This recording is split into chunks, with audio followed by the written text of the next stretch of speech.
As you breathe out,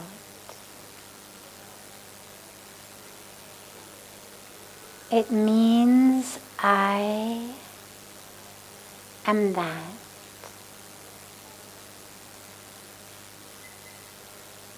I am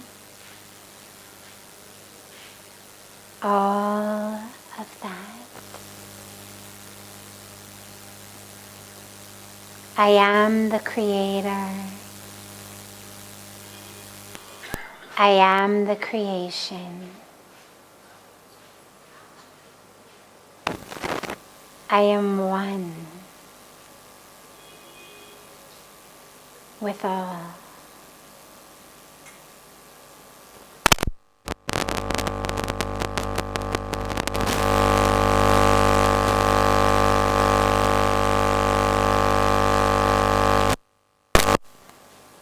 To anchor itself in this mantra,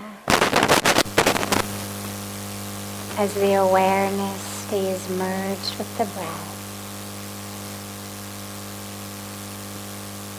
as it flows in and flows out.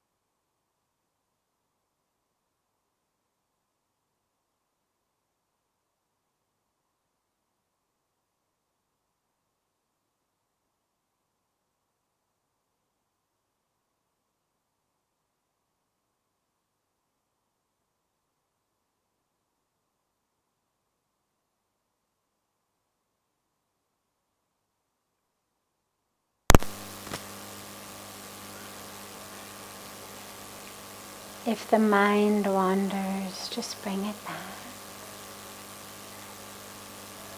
back to this very moment, back to this very breath.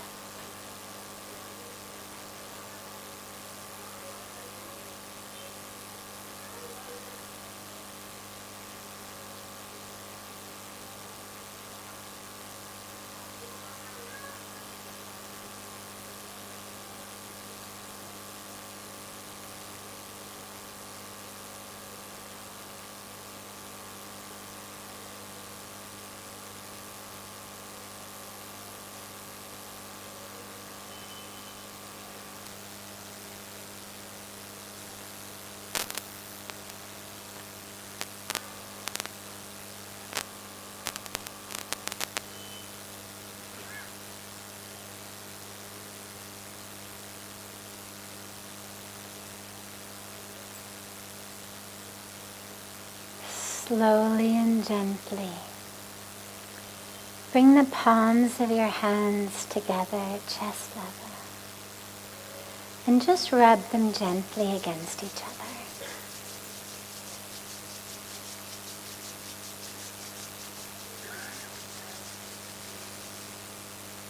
Press the palms of your hands into your closed eyes.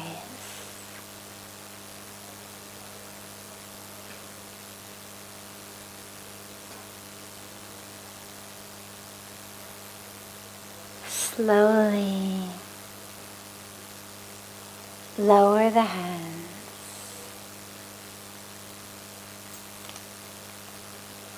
and open the eyes.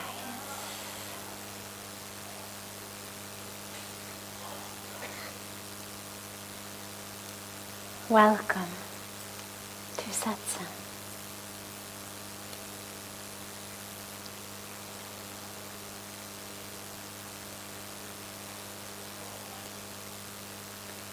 So beautiful to be back home.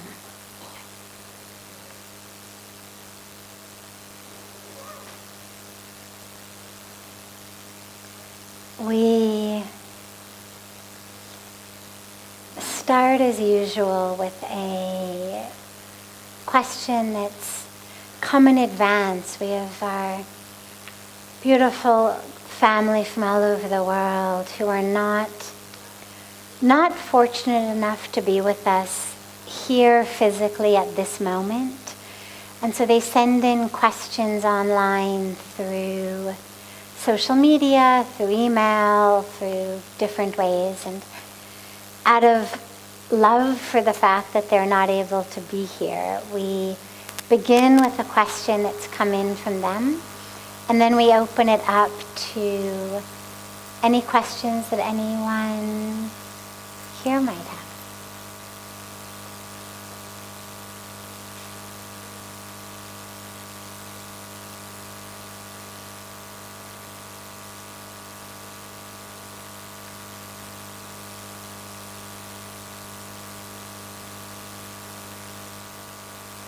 What is the process to find the answer to who we are and what we want when the answer is different for every person?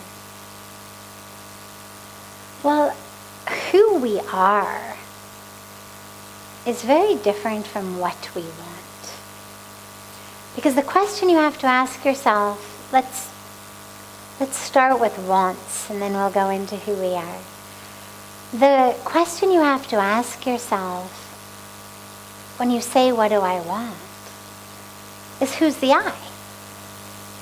Right? If I say to you here, okay, what does the child in you who didn't get all of the things when they were a child that they wanted,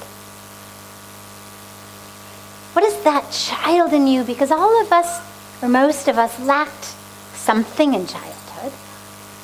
Whether it was unconditional love, time, attention.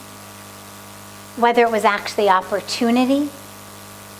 Whether it was actually toys, books, things, because there wasn't money. I mean, all of us on some level, there was something that we wanted that we didn't get. So if I say, okay, what does the child in you want? You'd give me more than 100 different answers. Because you all had different childhoods. There was something different for each of you. Then if I say, what does the professional in you want? Now, of course, you're all different professions, different goals of professions, different ages, different stages in life. If I say, what does the professional in you want? Again, you're going to give me 100 different answers. If I say to you, what does the mother or father or son or daughter in you want? Well, you'll give me maybe not 100 different ones, some overlap, but you'll give me dozens of different answers based on the relationship that you have with your mom, your dad, your son, your daughter. So what we want depends on who's the I. And if you say, what does your heart want? What does your heart want? Then you go deeper. What does your soul want? So before we can even talk about getting what we want or knowing what we want, we have to have some idea of which is the I we're even asking about. The unfulfilled child, the professional, the one in relationship, the husband, the wife, the mother, the father, the son, the daughter, the friend, the one conditioned by society. We've all got desires that have been based on what we've been conditioned by society to want. Money. big houses, big cars. It's very interesting. If you take young kids, unsocialized kids, you hand them, $100 bill versus a white piece of paper. Well, the overwhelming vast majority of them are going to want the white piece of paper because they can draw and color and make something out of it. It's not till we get older that we start to be told, oh, this $100 bill is actually of more value than the white paper, even though you can't draw on it, even though you can't do anything with it. So that's the socialized us, the indoctrinated us. In order to know what we want, you have to ask yourself, which I am I looking to please? And I'm not saying there can only be one. I'm not saying negate or neglect your roles, your relationships, your careers. But those desires, those wants have no end. You get one, you want another. Get one, want another. Get one, want another. It's the nature of desire. It's the nature of the mind. The question to ask yourself is, what does I who has stayed the same through every relationship, through every gain and loss, through every change of my body, of my role, of my career, of all of that. What is that I want? Who is that I? And interestingly, the answer isn't different for all of us. The answer actually is the same. It manifests differently because we're different containers, but the answer is the same. Who are we? We're soul. We're spirit. We're love. Doesn't matter what noun you use, what description you use, we're pointing to something that is one, that is the same, but that's reflecting in each of us differently. Like if you've got the sun, and then we've got 100 or 200 or 1,000,000 different containers, different sizes, different shapes. Some have water, some don't. Some are wide, some are narrow. Some have a little water, some have a lot of water. Some are made of clay, some are translucent glass. Well, they're all going to reflect that sun in a different way, based on what that container looks like, based on what it's made of, based on how much water is inside of it. But they're all reflecting the same sunlight. And that's one way of thinking about all of us in our diversity. We've got different beautiful containers, but we're actually all reflecting that same sun, that same divine. And so, to know that, the only way to really know that is through an internal practice. An internal practice of meditation. You can listen to me say it. You can listen to dozens or hundreds of other teachers say it. You can read it. But in order to know it, you actually have to go deep. Right? I can tell you a recipe. I can read you the menu. But you've got to actually eat it in order to fill your own stomach. I can describe for you this mouth-watering, wonderful food I just ate. But if you actually want to have that feeling of fullness in you, you must eat it as well. And so in order to actually know who you are, you have to actually have that personal experience. We go within. We meditate. We pray. We chant japa, the recitation of a mantra. We do seva, selfless service, to purify the mind, the ego, to become just vehicles, vessels through which the divine flows. To break those separations between us and truth. And then what you want starts to actually become much more clear. Because suddenly what you want is to live in that awareness all the time. And suddenly anything and everything that pulls you away from that, no matter how glittery it may be, actually becomes something you don't want. Because you know it's pulling you away from truth.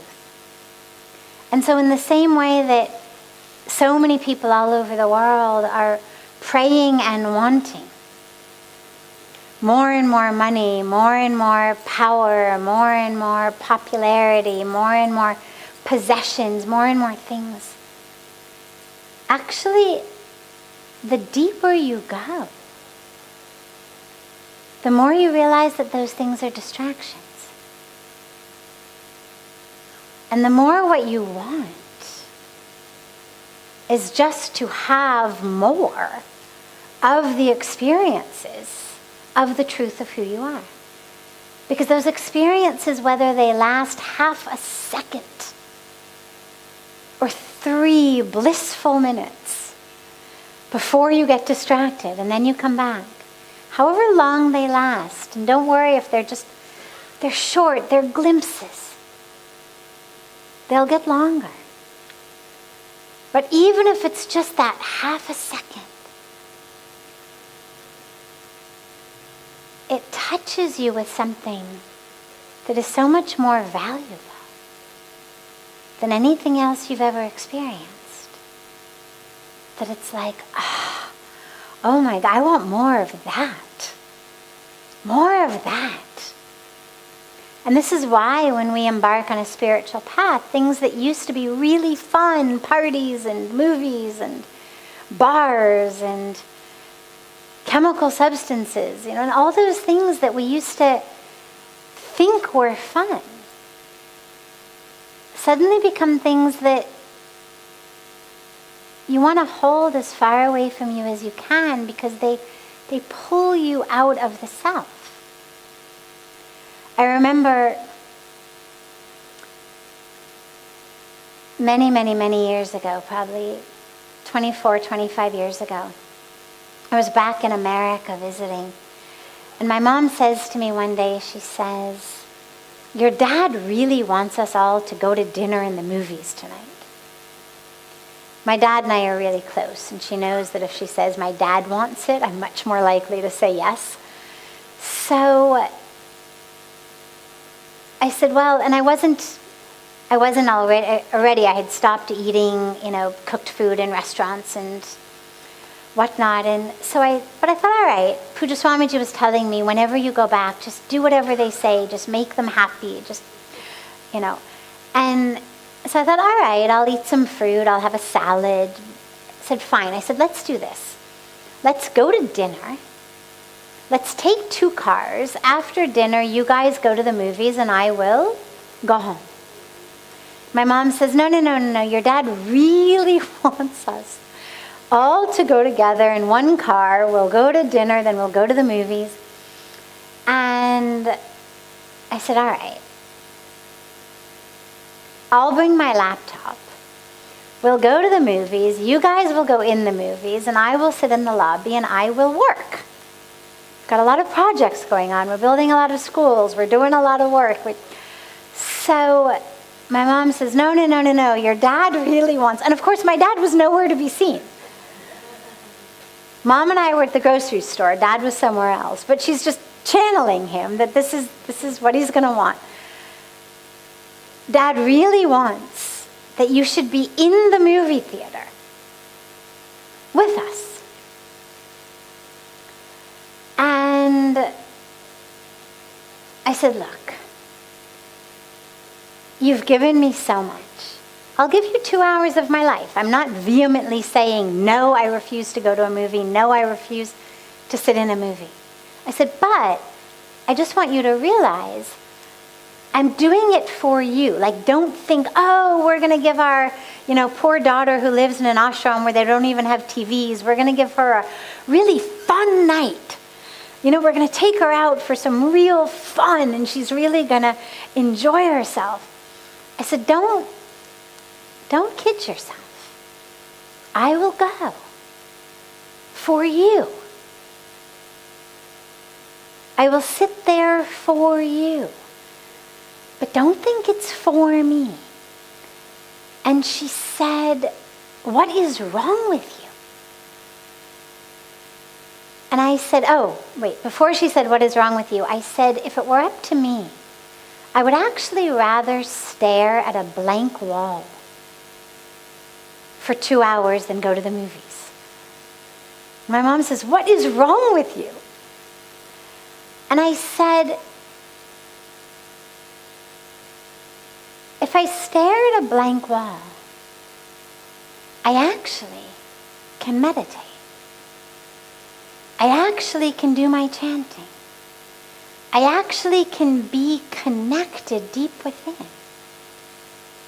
I actually can have thoughts and ideas about the programs and the projects and the things we're doing.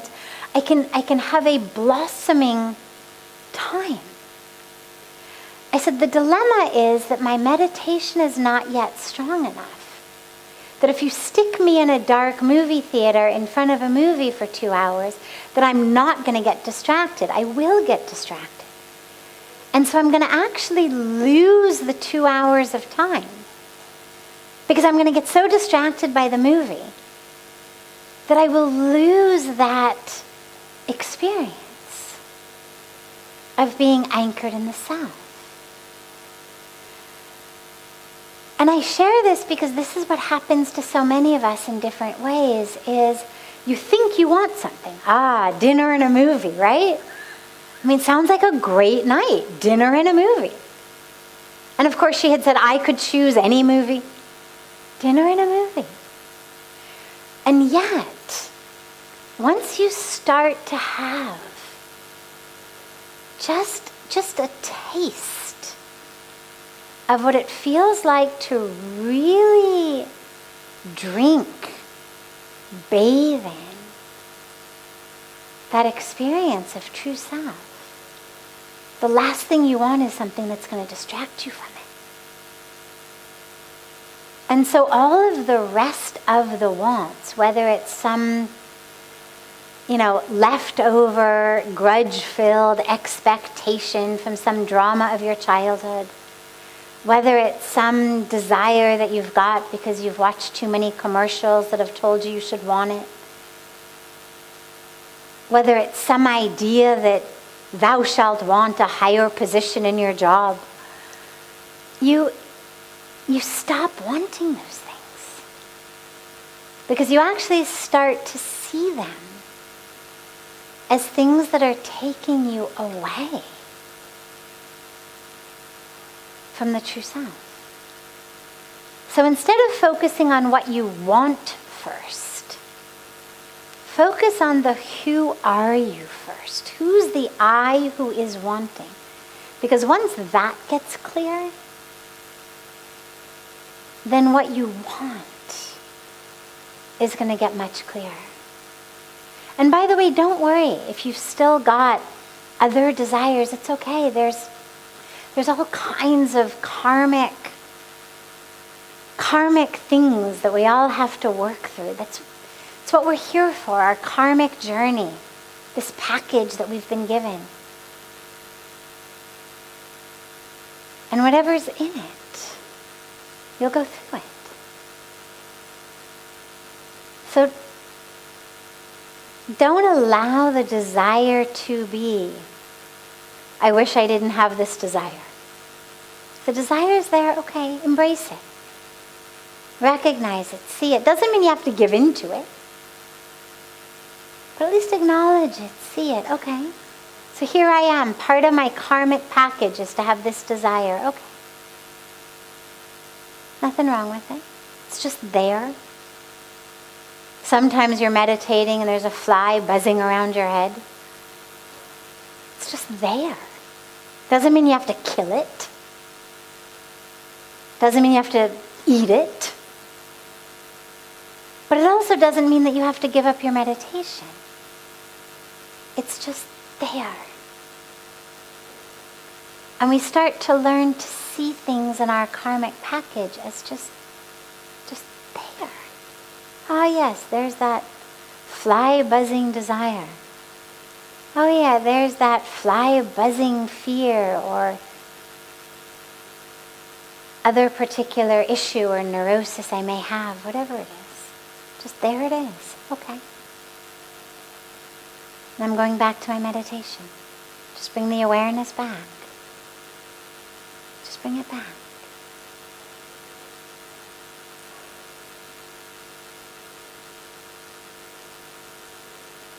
Questions here? Yes.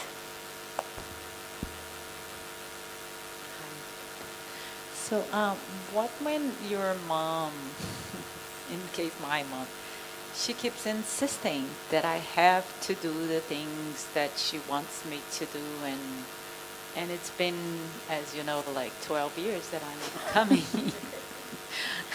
and still it's a problem. Yeah. I mean, I don't know what to do anymore. So, what do we do with family members?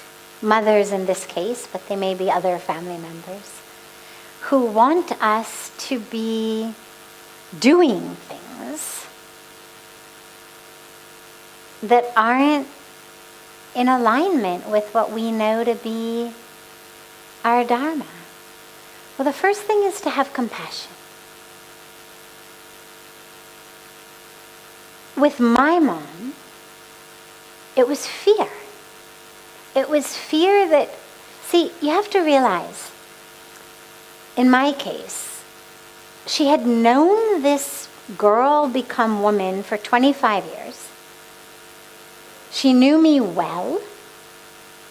There was a sense of, we've got this relationship going, and yes, there's difficulties and drama, but basically we work it out.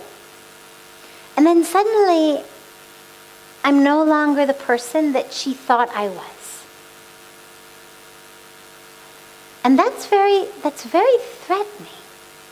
Unless you're someone who is so deeply spiritually evolved that you are just prepared to drop into the unknown, that you're just prepared to go there wherever there may be.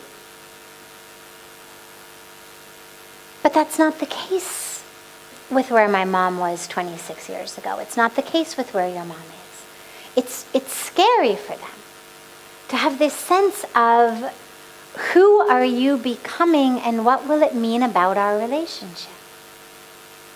What does it mean about me? If suddenly you don't want to do the things that we've always done, if suddenly you're not the person I identify as my daughter, well then who am I? I mean, so much of our parents' identity is wrapped up in being the mother or the father of this being. And as that being changes, it becomes very hard for them to hold on as an identity. And that's scary. Again, if you don't have a spiritual practice that you can just drop into. And so this is where compassion comes in, that we say, okay, like Pujya Sadhviji used to say to me, just make them happy. But not to the exclusion of your dharma. He never said to me, move back there because it's what your mom wants. He never said to me, live down the block from her and pop out a bunch of babies because that's what she wants. He knew this was my dharma here. But in the couple times a year that I was back there visiting for a few days at a time, make them happy. She wants to go to a movie with her, for God's sake. She wants to take you to dinner, go to dinner. Just make her happy.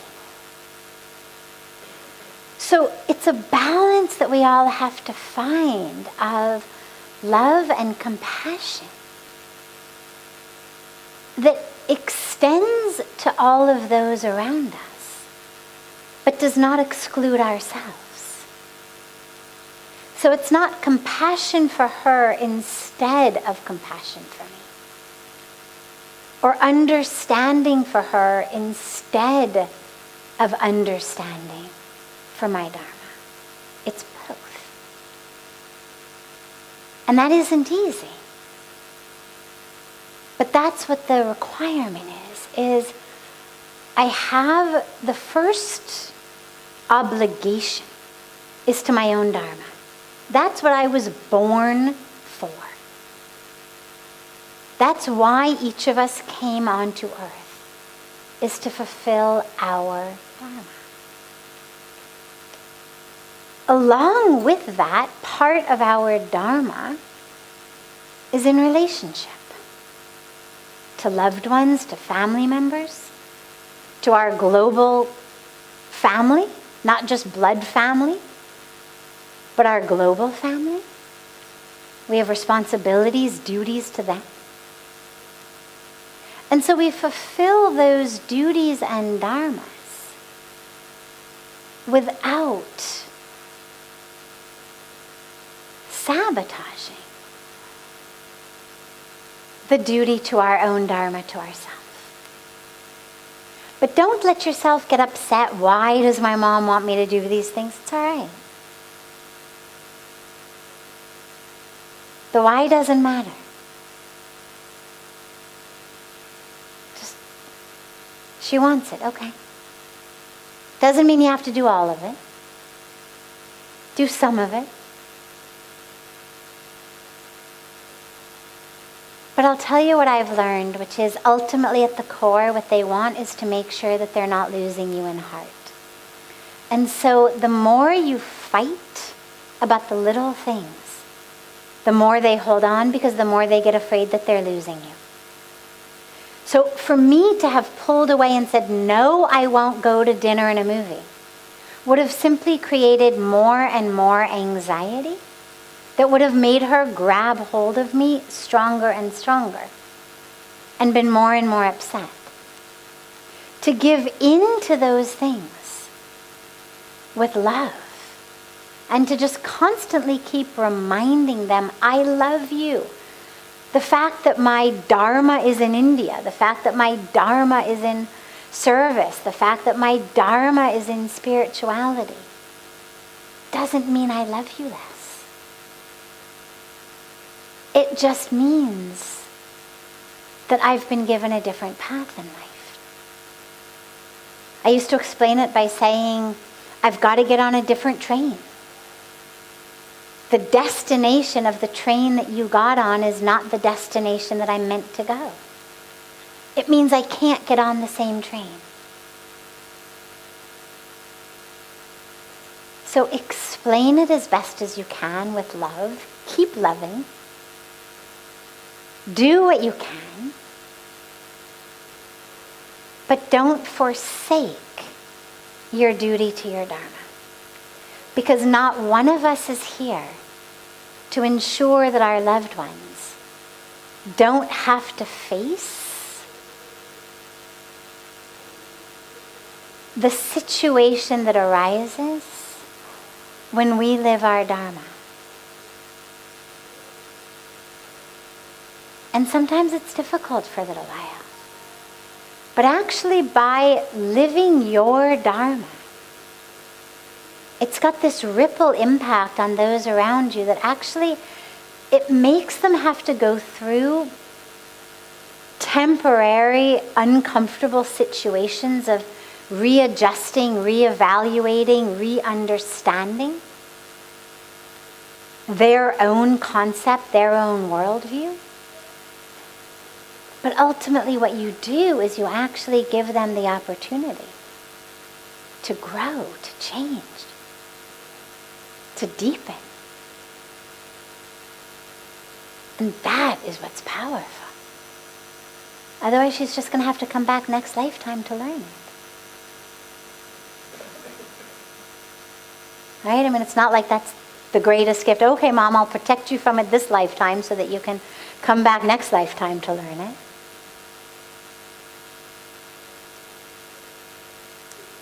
Teach it with love and caring and compassion.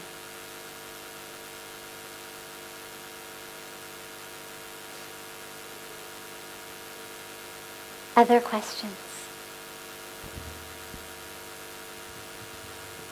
Namaskaram, ma'am. I have a question that I'm a bit confused about my career, that how can I choose the right work for life that can give me joy?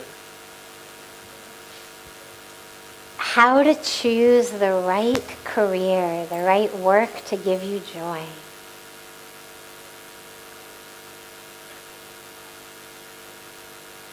Choose that which enables you to bring as much joy to others as you possibly can. If you can figure out a way to get paid enough to put food on your table while bringing joy to others, I can't think of a better job. All of the research, all of the science shows us over and over again that we actually experience much more joy when we give to others than when we do for ourselves. They've done hundreds, probably thousands by now, of different studies on altruism, on giving. The most famous one that we studied when I was back as a psych student 30 years ago was a study where they took students in university or in grad school, and half of them they gave, maybe it was $20, maybe it was $50, I don't remember the dollar amount, some little bit of money. And they said, take this money, go out, and spend this money on other people all day. You cannot spend even 1 penny of it on yourself. You have to spend it on others. The other half, they said, they gave them the same amount of money. The other half, they said, take this money, go out, and do something for yourself. Enjoy yourself. Buy something you want. Do something you want. Spend it on yourself. And at the end of the day, they all came back. And what they found, and have continued to find over and over and over again, is that those who spent the money on others, time and again, were so much more happier, so much more fulfilled, had such a better day than those who had spent the money on themselves. So, from a scientific perspective, aside from spirituality, spirituality, of course, tells us, give, give, give, serve. Flow like Mother Ganga for all. But science tells us the same thing. You want to be happy? Give to others. Serve. So if you're looking for a job, looking for a career, the very best career counseling for happiness advice I can give you is find a way to put food on your table, clothes on your body, that enables you to serve others as much as you can. Not only is it the best from a karma, dharma, spiritual perspective. But it's actually the best way for you at the end of every day to feel happy.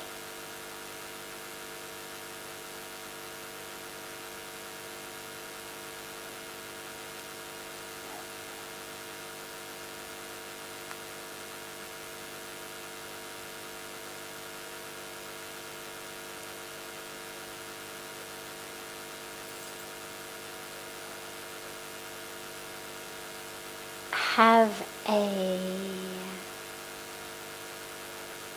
beautiful, beautiful rest of your evening. A beautiful morning and day to our family joining us from all over the world through this gift of technology. We'll now be having satsang daily here back in our beautiful garden. Before I left, we had to shift into the hall because it was cold. But now the weather's so beautiful again. We'll be back here in the garden. And I look so forward to seeing you all again tomorrow.